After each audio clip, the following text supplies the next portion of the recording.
internet. Russian web users bear witness to the violent fires that are ravaging the country. Catalonia bans bullfighting, sparking a wave of reaction online.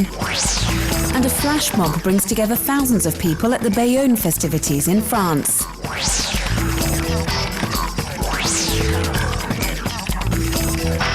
The village of Borkovka has been reduced to a pile of ash. It was destroyed by the fires that have been ravaging Russia's forests for several days now. The country has been hit by a heat wave and drought that it has never known before, causing fires which are then spread by the wind. The blogosphere bears witness.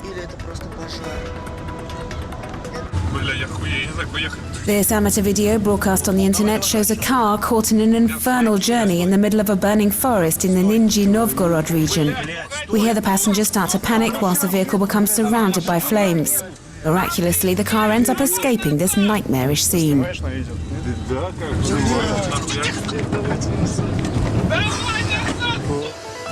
Even though dozens of firemen have mobilized across the country to fight the fires, as we see in these photos taken by a blogger in the province of Belgorod, they are still the subject of much criticism on the blogosphere.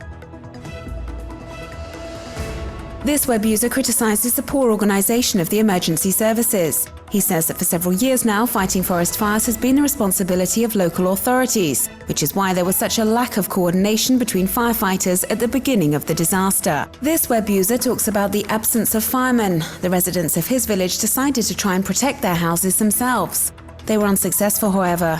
The fire was far too violent for the villagers, as they did not have the adequate means to put it out.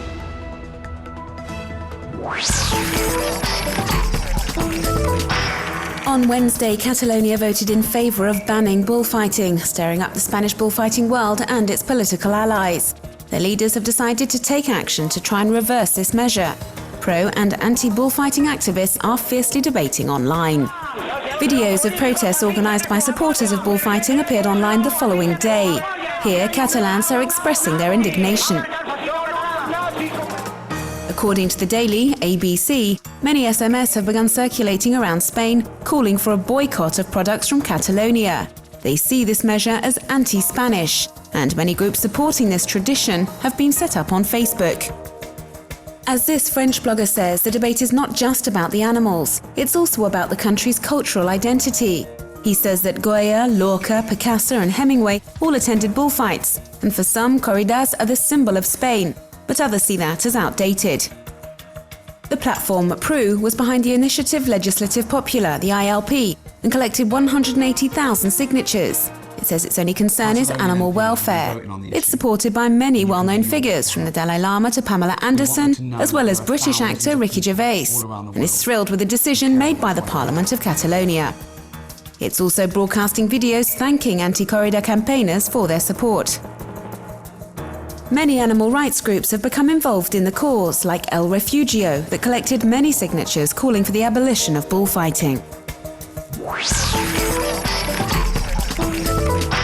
Lose weight while having fun. This is what Hope Lab is working on. Hope Lab is an American organization that specializes in developing solutions to help children with health problems. To fight obesity, Hope Lab has created a box you attach to the belt. It has integrated sensors and pedometers. Children can connect it to their computers each evening and measure their physical activity on the specially created website. The more they move, the more points they get, and so they're rewarded with avatars and gift tokens for online shops.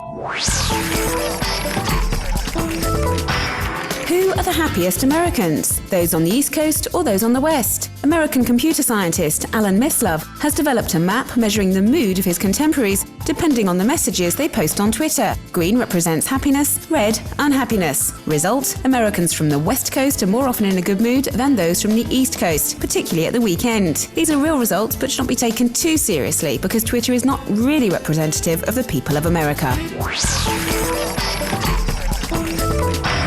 The people taking part in the famous Bayonne festivities in the south of France this weekend were lucky enough to witness an incredible scene.